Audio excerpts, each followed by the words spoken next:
1 अप्रैल 2022 से अब आपको ई इनवॉइस करना है। जैसा कि कई नोटिफिकेशंस और कल भी एक डिटेल में आपको वीडियो मैंने बना के दिया था कि किन किन को करना है। आज हम बात करेंगे कि किन किन को ई इनवॉइस नहीं करना है। तो इस टॉपिक पे हम बात करेंगे आज। आपको अगर ध्यान हो तो 21 मार्च 2020 में एक नोटिफिकेशन आया था। नोटिफिकेशन नंबर 13/2020 सेंट्रल टैक्स का ये नोटिफिकेशन था। इसमें इन्होंने कहा था, जिसमें 100 करोड़ का टर्नओवर हो गया था 1 अक्टूबर 2020 से, जो लागू होने वाला था, कि इसमें इन्होंने कहा था कि सबके लिए तो है, लेकिन except as respects things done और omitted to be done before such supersession hereby notifies registered person other than those referred to in sub-rule 2, 3, 4 and 4A of Rule 54 of the said rules, whose aggregate turnover in a financial year exceeds 100 crore। इसको अब आपको पढ़ना है 20 crore. As a class of registered person who shall prepare invoice and other prescribed documents in terms of sub-rule 4 of Rule 48 of the said rules in respect of supply of goods or services or both to a registered person। सभी लोगों को करना था, लेकिन rule 54 के सब rule 2, 3, 4 और 4A में जो लोग फॉल करते हैं, इनके लिए कहा गया था कि आप ई इनवॉइसिंग नहीं करिएगा, चाहे लिमिट जो भी हो। तो आज के डेट में लिमिट जो है 20 करोड़ हो गया है, जो कि 1 अप्रैल 2020 सेकेंड से अप्लीकेबल है। तो आइए एक बार हम रूल 54 का ये सारे सब रूल 2, 3, 4, 4 कैपिटल ए एक बार रीड कर लेते हैं। मैं हूं राम प्रकाश गौतम और आप मुझे देख पा रहे हैं GST Ram Prakash Gautam YouTube channel पे। अगर वीडियो अच्छा लगे तो आप लोगों के भी शेयर करिए और चैनल को सब्सक्राइब कर लीजिए अगर पहली बार आए। सामने में स्क्रीन पे आपको सीजीएसटी रूल 2017 ओपन किया हूँ, जिसका रूल 54 आपके स्क्रीन पे दिख रहा है। इसका सब रूल 2 पे हम चलते हैं। बड़ा इंपॉर्टेंट टॉपिक है, इसको ध्यान से समझिएगा, क्योंकि 1 अप्रैल अब आपके सामने है, कोई टाइम नहीं बचा है। 29 तारीख आज ऑलरेडी हो चुका है। अब देखिए, दो में सब रूल 2 है, ये कहता है where the supplier of taxable services is an insurer और अ बैंकिंग कंपनी और अ फाइनेंशियल इंस्टीट्यूशन या नॉन बैंकिंग फाइनेंशियल कंपनी।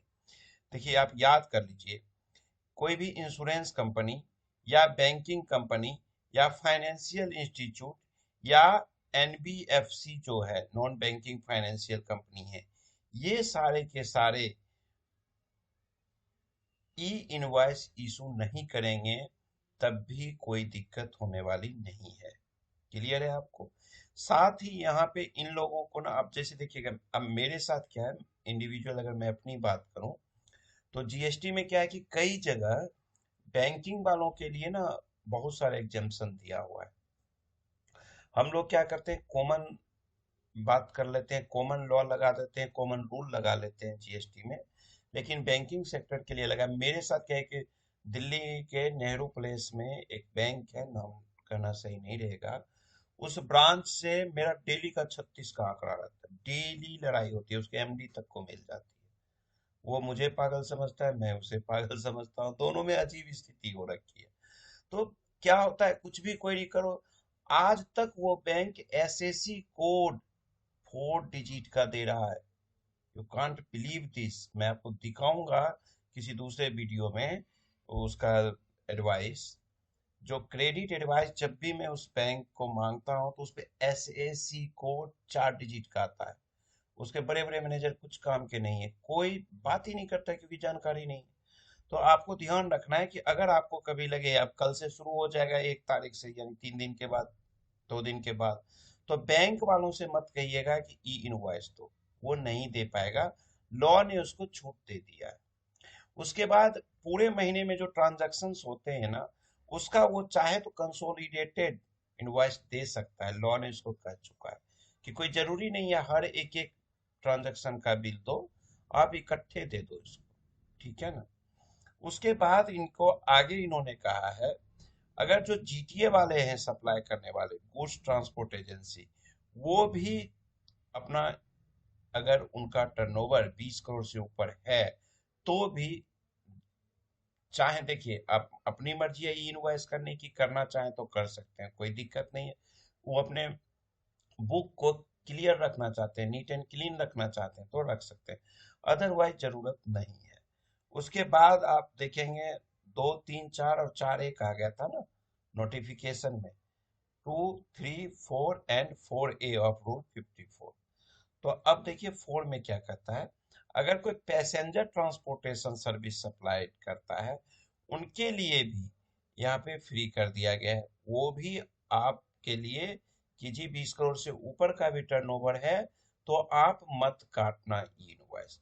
और नेक्स्ट इन्होंने कहा अगला 4A, ये कह रहे हैं कि a registered person supplying services by way of admission to exhibition of cinematography films in multiplex screens shall be required to issue an electronic ticket, and the said electronic ticket shall be deemed to be a tax invoice for all purposes of the act, even if such ticket does not contain the details of the recipient of service but contains the other information as mentioned under rule 46। rule 46 आपको बताता है invoice के बारे में क्या क्या होना चाहिए।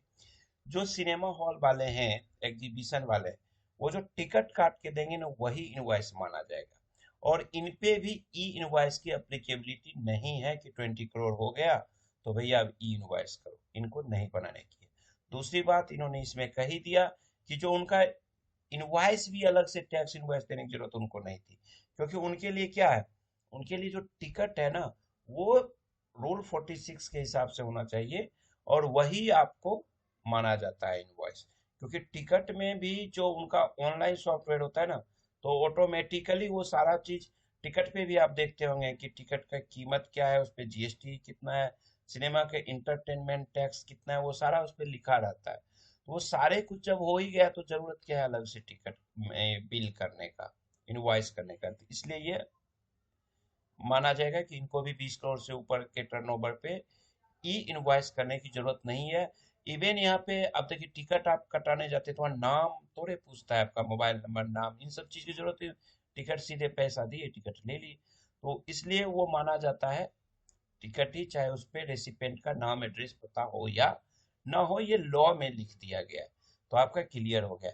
उसके बाद आपको ये ध्यान रखना है कि जो भी ई इनवॉइसिंग में ना एक बड़ा क्लियर चीज आपको कहा कि ई इनवॉइस किसको करना है, बी टू बी के केस में, अगर बी टू बी का सेल आप कर रहे हो तभी इनवॉइस ई इनवॉइस करना है 20 करोड़ वाली पे।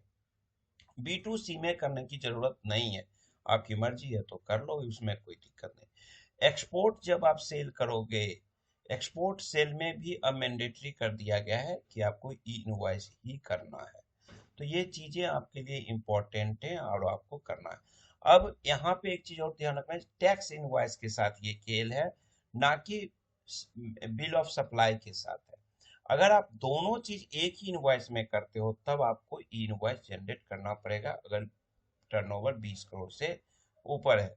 तो मैं होप करता हूं कि ये उन लोगों के लिए, खास करके बैंक वाले लोग, इंश्योरेंस सेक्टर के लोग, जीटीए वाले लोग, और नॉन बैंकिंग फाइनेंशियल कंपनी जो है, इन सब के लिए इम्पोर्टेंट वीडियो है, एक बार जरूर देख लीजिए। तो इस वीडियो को मैं यहाँ खत्म करता हूँ।